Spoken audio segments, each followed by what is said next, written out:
গুরুত্বপূর্ণ পরীক্ষার আগের রাতে আপনি বই সামনে নিয়ে বসে আছেন, কিন্তু পড়া বাদ দিয়ে ফেসবুক স্ক্রল করছেন। অফিসের জরুরি ইমেলটা পাঠাতে হবে, কিন্তু তার বদলে ইউটিউবে একটার পর একটা ভিডিও দেখছেন। পরিচিত লাগছে কি? আমরা সবাই ভাবি এটা আমাদের অলসতা, কিন্তু আপনি জানেন কি, বিজ্ঞানীরা বলছেন এর পেছনের আসল কারণ অলসতা নয়, বরং আমাদের ব্রেইনের একটি অদ্ভুত কৌশল। বিজ্ঞানীদের মতে প্রোক্রাস্টিনেশন বা কাজ ফেলে রাখা আসলে একটি ইমোশন রেগুলেশন বা আবেগ নিয়ন্ত্রণের সমস্যা। যখন আমরা কোনো কঠিন বা বিরক্তিকর কাজের মুখোমুখি হই, তখন আমাদের মস্তিষ্ক ভুরান, অ্যাংজাইটি, ভয় বা একঘেয়েমির মতো নেতিবাচক অনুভূতি তৈরি করে।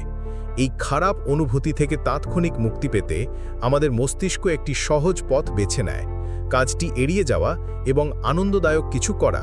অর্থাৎ প্রোক্রাস্টিনেশন হলো বর্তমানের আমিকে একটু আরাম দেওয়ার জন্য ভবিষ্যতের আমিকে সমস্যায় ফেলার একটি কৌশল। আমাদের মস্তিষ্কের দুটি অংশের মধ্যে একটি যুদ্ধ চলে। এক অংশে আছে প্রিফ্রন্টাল কর্টেক্স, যা পরিকল্পনা করে। অন্য অংশে আছে অ্যামিগডালা, যা বিপদ বা আবেগের সংকেত দেয়। যখন কোনো কাজের জন্য আমাদের মনে নেতিবাচক আবেগ তৈরি হয়, তখন অ্যামিগডালা সক্রিয় হয়ে ওঠে এবং পরিকল্পনা বিভাগকে পাশ কাটিয়ে আমাদের মনকে অন্য দিকে চালিত করে। সোজা কথায়, আপনার মস্তিষ্ক আপনাকে খারাপ অনুভূতি থেকে বাঁচানোর চেষ্টা করছে।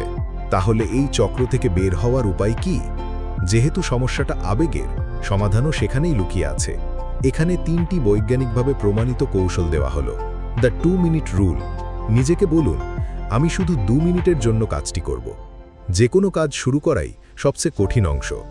একবার শুরু করে দিলে আপনার মস্তিষ্ক কাজটি শেষ করার জন্য উৎসাহ পাবে। কাজটিকে ছোট ছোট ভাগে ভাগ করুন। পুরো বই শেষ করব না ভেবে ভাবুন, শুধু একটি প্যারাগ্রাফ পড়ব। বড় কাজকে ছোট অংশে ভাগ করলে তা আর ভয়ঙ্কর মনে হয় না। নিজেকে ক্ষমা করুন। কাজ ফেলে রাখার জন্য নিজেকে দোষারোপ করলে হিতে বিপরীত হয়। এতে আরও বেশি নেতিবাচক অনুভূতি তৈরি হয়। নিজেকে বলুন, ঠিক আছে, এমনটা হতেই পারে, আমি এখন আবারও নতুন করে শুরু করব। সুতরাং পরের বার যখন কাজ ফেলে রাখবেন, নিজেকে অলস ভাববেন না।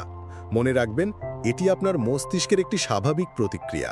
আর এখন আপনি জানেন কিভাবে এই প্রতিক্রিয়াকে নিয়ন্ত্রণ করতে হয়। আপনার ভেতরের শক্তিকে কাজে লাগান এবং প্রোক্রাস্টিনেশনকে জয় করুন।